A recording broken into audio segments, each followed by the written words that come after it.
Digital marketing seems to be the mystery that most entrepreneurs struggle with, and real estate investors are no exception. The truth is, there are multiple avenues to success. Those experiences will be best shared by the guests on this podcast. My name is Jason Wright, and I would like to welcome you to Real Estate Investor Marketing Stories. What is going on? Jason here, back with another episode of the show. Before we get into it, you know me, and if you don't, you'll get to know me. A few random thoughts from me first. Well, the last episode, I talked a little bit about my experience at Raise Fest. Wanted to kind of pick up where I left off. Just some more has kind of come out of that. New business calls getting booked galore for us, which is really cool. But the most fascinating thing for me is the amount of people I've spoken to that have had like a true emotional reaction to the whole experience. It's really neat to see when you get people in a room or in an area, in an event, have the same goals and the same dreams, and it's nothing but positivity, and there's just great connections being made. Really, really cool things can happen. So getting to witness quite a bit of that, it's a really, really cool thing. And for me, you know, meeting people I've worked with face to face, breaking bread with them, meeting new people. I'm a social freak. Like, I'm a big extrovert. Sometimes I get to a point where I need to get in a quiet room for like 10 minutes to hear my own thoughts. Then I'm like, all right, where are the people at? Get me back to the people. It's funny because my wife she calls herself a introverted extrovert, whatever the hell that means. But she describes it as, I like to recharge alone, but when I need to flip the switch and act like you, like in a social setting, I can, but it's not necessarily my preference. It's kind of funny with me. I like people. I'm an extrovert, but I don't like living in really populated areas, which is great. I love the country. I love to go to cities to eat and dine and connect, but I love to get the hell out of them when I'm done as well. So anyway, super random stuff there. Here's a thought for you. Here's a thought. For getting more passive investors, could LinkedIn be the holy grail of environments for finding new investors online? Think about that. I know there's nothing new with that thought, but my team and I are playing around with a couple of cool technologies and approaches with LinkedIn, and I've been talking to a lot of other people kind of in this space. There's some neat things happening. So we'll get into that more later down the road in some other episodes. I will just say this. If you're not focused on LinkedIn at all, you might want to make that adjustment. It might be a big mistake for you, honestly. All right. Anyway, today I got another guest. I've got my buddy Sief Khafagi coming on from Techvestor. And he definitely sports that West Coast cool. Just cool as a fan, just laid back. I'm in Indianapolis area. He's from the LA area, I believe. California for sure, I think LA, but he's just a chill dude, man. And a lot of people I meet from that area are the same way. So if you've ever been to LA, then you've been to New York, just a different level of intensity kind of the day-to-day, but great people in both places for sure. Sief, another thing I know about him, he formerly held a significant role at Facebook. So again, his company's Techvestor. It's kind of a cool story. It's a very cool story. Without me talking too much more about it, let's get into it. Hey, Sief, welcome to the show. Hey, Jason, thanks for having me. And it was great to connect with you and see you in person here last week. Absolutely, man. We had some good times. All right. I'd love to hear this. Tell me how you got kind of started down this road with real estate investing. How'd you get into it? I was a high income earning W-2 employee. I was a single dude living in a house full of single dudes in the Bay Area, working in tech. And my rent was my share of the rent was about $1,400. And I was in a very privileged position of making too much money and getting slammed with some great taxes here in California. So I was like, how can I better optimize my situation? Learned a little bit about real estate and syndications, and got into the space of just like learning and observing and talking to people, and got my curiosity piqued very much so as I learned that a lot of other people had similar problems that they were looking to solve, but they didn't know exactly where to go or how to do it. And The short-term rental space specifically, which I'm in, it was one after plenty of time staying in really poorly designed and operated Airbnbs, and there's no clear leader in the space because it's all a bunch of mom and pops. And I was like, there needs to be a clear leader in this space, ideally, and I think we can actually scale it with some technology, some great team members. We're very much of a people-driven organization, but a lot of this came out of frustration and need, and those are oftentimes the best problems to solve. Absolutely, man. I can't tell you the amount of things or the amount of people's stories I've heard where they're looking for something. They're like, wait, surely this thing exists, right? They can't find it. They're like, well, I need the need met anyway, so I'll be the solution. So awesome, man. So you said you focus on short-term rentals. For anybody that might not know, so you mentioned Airbnb. Is it exclusively Airbnb or is it VRBO as well, or how does that work? Yeah, so we use Airbnb as a verb, as I think most of the industry does these days, but we're on several platforms, including VRBO. But what we do is we do all the hard work for you. If you ever thought about investing in short-term rentals, Mhm. you probably may or may not know that it's part real estate, part business, part hospitality, and a lot of other things in between. So we built a short-term rental fund that allows investors to get in passively into the space with as little as a $25,000 check, very much like a syndication into any other fund you may invest in the space, or even a venture fund or anything along those lines. We built a vertically integrated company where we find it, design it, furnish it, run it, operate it, and send you a check every single quarter. So you don't have to deal with any of the headaches. You don't have to qualify for any income. You don't have to deal with any acquisition. You don't have to deal with any renovation. You don't have to deal with any guests.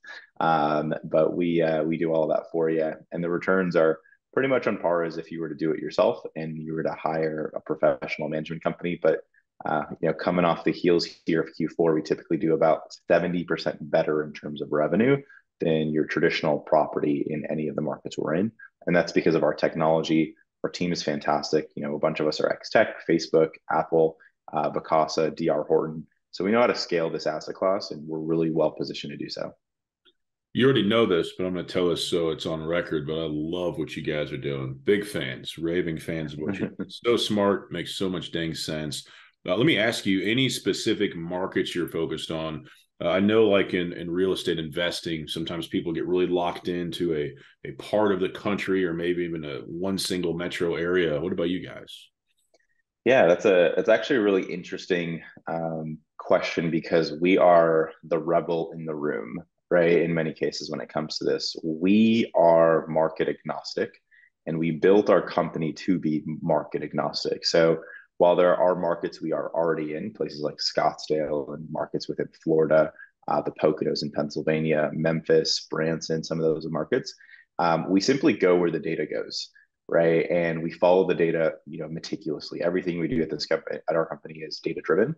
We are market mapping 250 plus markets at any given time to figure out where we're going to next. We use proprietary tech, proprietary data, partnerships with data sources, to really loop in and bring in the best possible data quality to understand where to go next. And more importantly, we built our operations and our infrastructure of scale so that we could actually go stand up a new market today in as little as 6 days, right? So if we wanted to enter a new market, we could, assuming we understand the basics of where we're walking into. And those are some of the key competitive advantages we have, right? So coming off of Fund One in 2022, where we raised a little over 37 million, worked with hundreds of great investors and fund managers. Going into 2023, our goal is to 2 or 3x that, and add a nice zero to those numbers. But more importantly, continue doing what we're doing really well and optimize revenue as we continue to scale. Sweet. I like it. Yeah. What simple marketing strategy or strategies and tactics kind of allowed you to initially getting new investors in this business? What was the thing that you first saw traction with? The very first thing was we built a brand, not a deck. And I think that's very different than how people think about their business in the real estate syndication and or private equity space. We believe that the investor experience does not start when someone invests. It starts well before they even know who you are, right? And so the way that our website looks, feels, the way that our website looks, hits, and feels, the way that our data room looks, hits, and feels, the way that we use technology to help guide you through the journey to understand and educate yourself on this asset class. The fact that everything's under a single link and not, distributed among 25 different links for you to go find the PPM and find this and find that. Those little touch points make it incredibly easier for an investor or a fund manager to be like, you know what, there's less barriers to entry of thought that I'm actually going to go into this, right? We do all the diligence of what we believe is due diligence upfront for you. We provide it to you, the good, the bad, the ugly, right? And we're like, here's where we believe we're going to land. We start with education. If you look at any of our decks, I know you've had a chance to see some of our decks and our branding. It's not like most things in the space, and it's not just a PowerPoint, right? Like it's an interactive experience, which leads us to people believing that we can actually go execute this because it's how you feel looking through that material.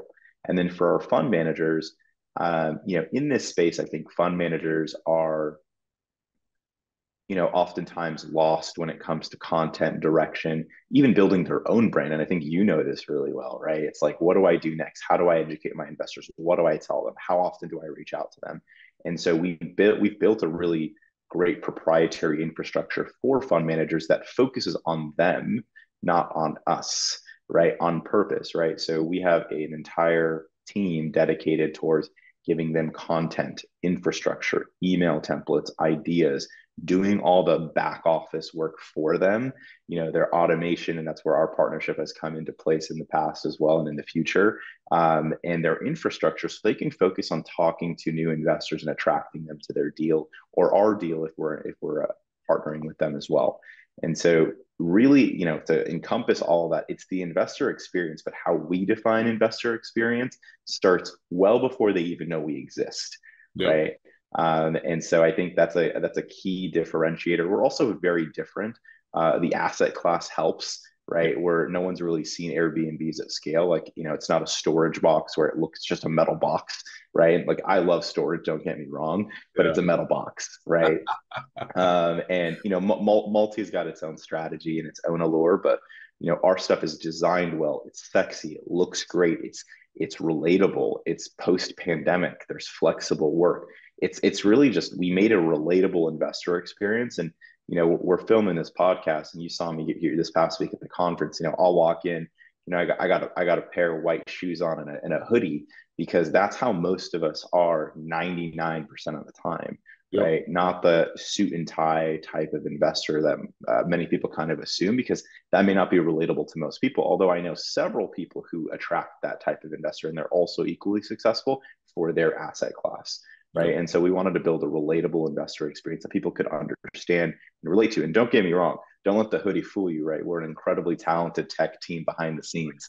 And we're well versed in the space that we're talking about, but we're approachable. And that's what Airbnbs are at the end of the day, right? They're approachable places you want to go stay at, with hosts you want to stay with, that are well-designed spaces that operate well, that are clean, and you want to go back to and create some really great memories. Those are the types of things that we're really excited about. And that's why I think we're able to attract investors from the beginning. Dang. There's so much good stuff there.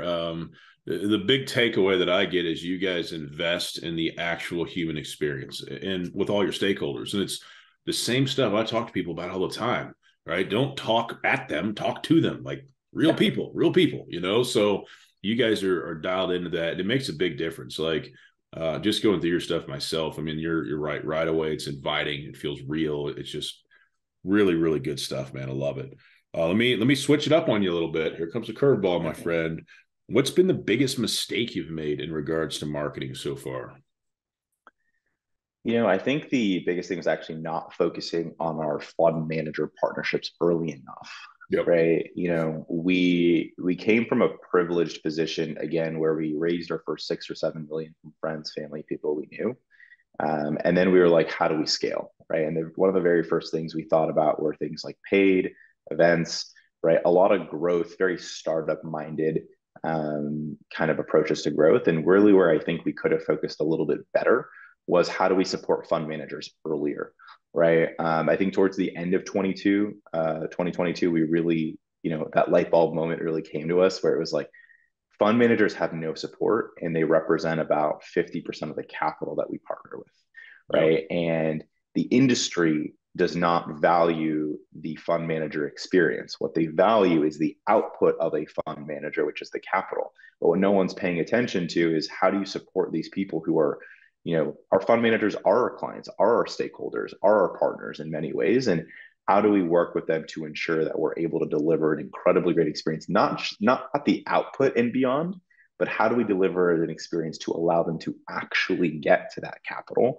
Yeah. And we didn't focus there, right? Not that it was bad. It was just, we were growing so fast. We were just so super, thin on resources and time. And, going into 2023 here and coming out of Race Fest, Hunter had put on a fantastic event. And I think it was very wildly clear, even during Sam's talk on stage. Yeah. And Sam is one of the general partners here at Techvestor. Just talking about fund manager support, right? I was actually standing in the back of the room, and what you could see is so many heads nodding, like very aggressively, yes, Yeah. right? Like the back office, the decks, the design, the content. I mean, with us, we give you a repository of content of 3 minutes of video per property. We can add your logo. It's not ours if you want to. We give you 40 plus photos per property. We give you email templates. We give you data weekly, monthly, and quarterly. All of those things, so you can always talk about it. And naturally, our asset class is talkable. It's shareable in many ways, and no one else is talking about it. And so the fact that we can support our partners this way, we should have done this much sooner. And that was probably one of the biggest misses that we had. Luckily, it worked out well. We still got here, but certainly, one of the biggest investments we're making this year is into our experience there. Nice, sweet.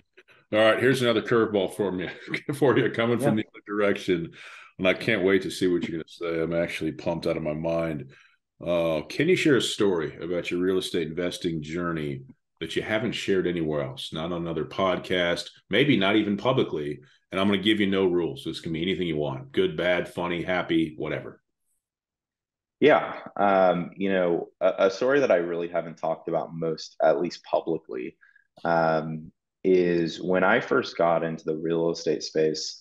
I was working with another individual who everything looked great on paper, right? In fact, we visited many of his assets. Everything looked great. And in fact, at this time, we were building an investor relations as a service company. That's actually where, a lot of our investor experience and the focus there comes because we were trying to essentially softwareize or SaaS this space in the past. And this partner was great in many ways. They didn't value communication the way that we did. And it was a roadblock that we didn't understand the impact early enough. Right? With investors, it's incredibly important to communicate early, often, and let me say it again, often. Now, often is different for more people, right, than anyone, right? Is it monthly? Is it quarterly? Is it daily? I mean, obviously TMI if it's daily, right? All those types of things. But I'd probably get pissed. You should hear some of the things we talk about in house where we're like, should we build an app with like real-time notifications of like performance? And like, that's really easy for us to do. That's right. Good. And it's, push notifications, right? Like each week it's like, hey, last week we did X. We send an email like that today. But do we do it via app? And like, we just launched this, and it's like, do we want to be a notification? It's like, some people may love that, some people may not, but we toyed around with the idea. But short story is, get to know the team that you're investing with, get to know their why and their values, right? I think, as someone who does short-term rentals today, I'm also an LP alongside with Sam and Sabrina and our general partners in, combined among all of us, probably 60 plus other investments with other operators in different asset classes where we're not the expert, right? People in storage, people in multi, people in mobile home parks, even in venture and VC, in crypto, where we believe we back because of the values we share with them. And for us, for me at least, it was a mistake early to not align. And when I recognized that is the day that I left, right? That partnership in any case. And it was not something I wanted to be a part of. But with our investors today, we're very blunt with what we tell them in terms of the experience that they're going to get. And we're like, here's what we're going to give you, and here's what we're going to show you, and here's what we're not going to do, right? And setting those expectations up front and early has been really fantastic. And I think you and I both know that there are LPs who demand a significant amount of information every single time there's an update, and there are people who demand little to none information, and they just they almost forget that the investment exists. And so for us, it's how do we find the middle ground there of what people want, and how do we deliver an experience that is generally consistent with the type of avatar we want across the board. So um, you know the takeaway there is invest with sponsors who share similar values as you, because I think that'll be this isn't a short journey. Typically, when you make a real estate investment, you're talking 3, 5, 10, maybe a forever hold, depending on the type of investment you're making. And values oftentimes will separate people down the line. Really good stuff, man. I appreciate you sharing that. Let me ask you this. If somebody else is kind of looking to get into the capital raising game, just generally, what piece of advice would you give them about marketing? Is it kind of echoing what you've already said, or what are your thoughts about that? Don't do it alone. I see this like so often, and Yep. I think it's the biggest mistake you'll ever make in your life in this space. And what I mean when I say don't do it alone is really two parts: team and technology, Yep. right? And I think that's a perspective that I think we have, and actually you have, that I don't think a lot of other people have. The first part is partner with people who share your values, your reach, your output.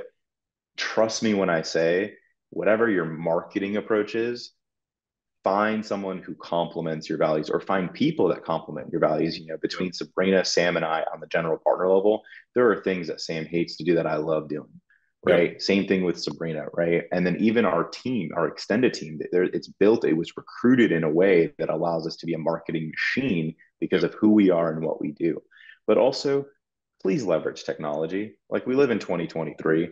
I don't want to get emails and like ask for like where you want to send my check to, and but use automations. Like, call out here if any fund manager is still doing things manually. Call Jason, please call Jason, right, and ask him to implement some automation. And I know I'd shown you our infrastructure on the inside, which is very different than yours. They end up doing very similar things, but we custom built ours, and that's an advantage as well. But use technology to deliver an incredible experience on your marketing. Use the touch points that are relevant. Deliver great content.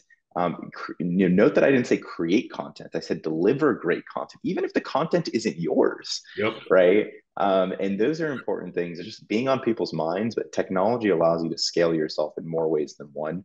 Um, and I see way too little people doing that, which is why we build it for our partners, right? We hand you a playbook, right? We're like, you're going to be successful in raising for the short-term rental fund 10 times more because of these things we're giving you. And you and I have talked about it in the past. I'm like, you don't have that infrastructure. Meet Jason. He's going to build it for you, right? And so you can go out and 10x that money, and also just 10x yourself, right? And 10x your team without necessarily 10xing your cost, right? And just being smart in this space. You can be really successful in this space and be a small team, and have a really great lifestyle as well. But you got to be intentional with the way you build your infrastructure. Yeah, I agree. And I really want to echo what you said about, sharing great content. I spoke to somebody this last week, I think at the event, and they were telling me that they were spending personally like 8 or 10 hours a week writing blogs. And I was like, you can't do that. It's not going to work, because I used to try to do that. You have so many other pieces of the business you need to worry about. That is the worst use of your time in the world. So you can Yeah. hire great writers, pay them a flat rate. You can go hourly if you want to, and it's very affordable. Or like you said, you can even reshare relevant existing content that you don't write at all. Right? Use video. There's a lot of different options, but no, man, very, very good stuff. What are you most focused on? You touched on it earlier for your business for the rest of 2023. Is it getting to that $150 million a year marker? What is it? Yeah, I think for us, as we actually just set goals here at the beginning of January, and our North Star, sure, it does have an element of capital raise because we are in that business of raising capital and, deploying assets. But for me personally, it's building an incredible team, right? And kind of continuing that journey. And the one thing that I firmly believe is our biggest competitive advantage is beyond the technology, beyond the asset class, beyond the investor experience, is we have, in my opinion, the best possible team in this space. And making sure that that team stays together, stays tight knit, stays functional, stays cohesive, and building on top of it as we scale is my number one priority this year, right? We're in an industry where you need other people. You got to lean on other people. And for us, it's leaning on our own internal resources. We just brought on our newest head of asset management. His name is Mick. He's been fantastic. He spent years building portfolios and fund management at places like Mikasa, right? So, we're bringing in really top tier people. Josh, who's coming from DR Horton, scaled single families to over $350 million during his time there. So go hire great people, find them, give them runway, don't get in their way. That's what my biggest priority is this year. This is a growth year for us. I think last year we solved a lot of problems as they came up. This year, I think we're going to really systemize our infrastructure as we continue to grow. And coming off our Q4 numbers, which look fantastic, I think there's a lot of upside to come. And that's incredibly exciting. Yeah, it's amazing, man. And for anybody watching or listening that hasn't drawn this conclusion for themselves, let me tell you what you should notice. Sief is an amazing dude. Like, I've broken bread with him. Like, what you see, what you hear is how he really is. And he's just one of those people that as soon as he speaks, you can say, this is a real guy. He's genuine. He's got a big heart. So that's awesome, man. Appreciate it, Jason. Same to you. Yeah, thank you. So how can our listeners or watchers get more info from you or learn more about what you're doing now? Yeah, so you can check out techvestor.com. You can shoot me an email at sief@techvestor.com if you're an LP or if you're a potential fund manager and you're raising syndicate capital and you're looking to get in the short-term rental space. I will promise you one thing. The experience and support you will get as a fund manager or an LP here will be unmatched you'll get anywhere else. And I hope the returns will be the same. So those are things that we're really excited about. And Jason, thank you again for the opportunity. It was amazing getting a chance to meet you in person for one of the first few times. I'm sure it won't be the last.